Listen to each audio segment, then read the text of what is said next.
Hello बच्चों, चलिए आज का हमारा प्रश्न है, दर्शाइए कि किसी त्रिभुज के भुजाओं के लंब अर्धक संगामी होते हैं। हमें यहाँ से यह दर्शाना है। तो यहाँ से इस प्रश्न को करने हेतु हमारे पास यहाँ से हमारी मुख्य अवधारणा यहाँ से हम लेकर चलेंगे। हमारे पास यदि यहाँ से मुख्य अवधारणा लेके चलेंगे, यदि हमारे पास दो रेखाओं की स्थिति सदिश, यदि ए बी रेखा हमारे पास लंबवत है सी डी रेखा की, तो यहाँ से इनका जो डॉट गुणा आएगा A B dot C D का जो मान आएगा वह हमारे पास यहाँ से आ जाएगा बराबर में 0 की, यदि यह परस्पर लंबवत है तो इसी प्रकार यदि हम इसी अवधारणा के अनुसार सरल करें तो हम यहाँ से एक त्रिभुज की कल्पना कर लेते हैं। यह हमारे पास आ गया एक त्रिभुज ए बी सी।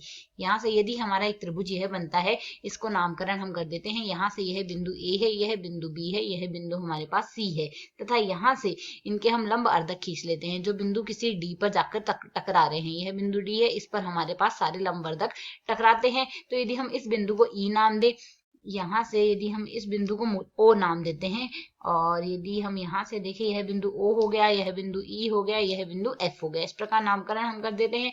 ए बिंदु का स्थिति सदिश ए सदिश ले लेते हैं, बी बिंदु का स्थिति सदिश बी सदिश हो गया, सी बिंदु का स्थिति सदिश सी सदिश हो गया। तो यहाँ से यह ई बिंदु है, इसका लंब अर्धक है इसका रेखा ए सी रेखा का तो अर्धक ही हुआ। तो इस बिंदु का हमारे पास स्थिति सदिश क्या आएगा, ए प्लस सी बट्टे में आ जाएगा हमारे पास 2। ठीक इसी प्रकार बिंदु एफ के लिए मान आएगा ए प्लस बी बट्टे में आ जाएगा हमारे पास यहाँ से 2, और ओ बिंदु के लिए आ जाएगा हमारे पास बी प्लस सी बट्टे में आ गया हमारे पास यहाँ से 2। यह नाम हमारे पास आ जाएगा। अब यदि हम यहाँ से देखें, हमारे पास यहाँ से ओडी रेखा जो आ रही है हमारे पास, ओडी रेखा स्थिति सदिश या फिर ओडी स्थिति सदिश जो है वह हमारे पास लंबवत है बी सी के। तो यदि यह लंबवत है तो इनका डॉट गुणा 0 होगा, अर्थात ओडी का डॉट गुणा बी सी के साथ जो आएगा वह आएगा बराबर 0।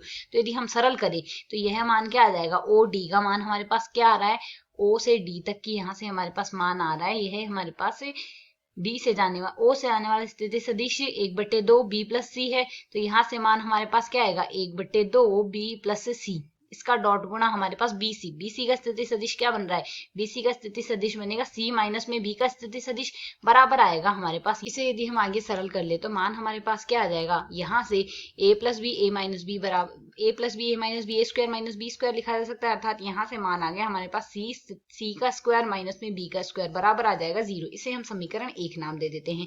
इसी प्रकार यदि हम यहाँ से अब आगे देखें तो हमारे पास मान क्या आएगा, यहाँ से डीई सदिश जो आ रहा है, डीई हमारे पास लंबवत आ रहा है ए सी के, अर्थात यदि हम आगे सरल करें डीई का डॉट गुणा यदि ए सी के साथ करेंगे बराबर 0 आ जाएगा, अर्थात 1/2 गुणा में ए प्लस सी गुणा में आएगा हमारे पास डॉट गुणा में सी माइनस ए बराबर 0। इसे भी यदि हम आगे सरल कर ले तो मान क्या आ जाएगा, सी स्क्वायर माइनस में ए स्क्वायर बराबर आ रहा है हमारे पास यहाँ से 0। यह है आगे समीकरण 2। अब समीकरण 1 में से यदि हम समीकरण 2 को घटा दें तो मान हमारे पास क्या आएगा, सी का स्क्वायर माइनस में बी का स्क्वायर माइनस में सी का स्क्वायर, और साथ ही आ जाएगा हमारे पास यहाँ से और मान क्या आ जाएगा, सी स्क्वायर और प्लस में डी स्क्वायर बराबर आ रहा है 0 के, अर्थात यदि हम यहाँ से सरल करें सी स्क्वायर से सी स्क्वायर को काट देंगे, बाकी पद को हम सरल करके यहाँ से क्या लिख सकते हैं, यह मान आ गया हमारे पास यहाँ से डी का स्क्वायर माइनस में बी का स्क्वायर, एक ए स्क्वायर ही आएगा, डी तो है नहीं, ए स्क्वायर माइनस में हमारे पास क्या आ गया, बी का स्क्वायर बराबर में आ जाएगा यहाँ से हमारे पास 0। यह मान यदि हमारे पास यहाँ पर आता है तो इसे हम आगे सरल करके क्या लिख सकते हैं,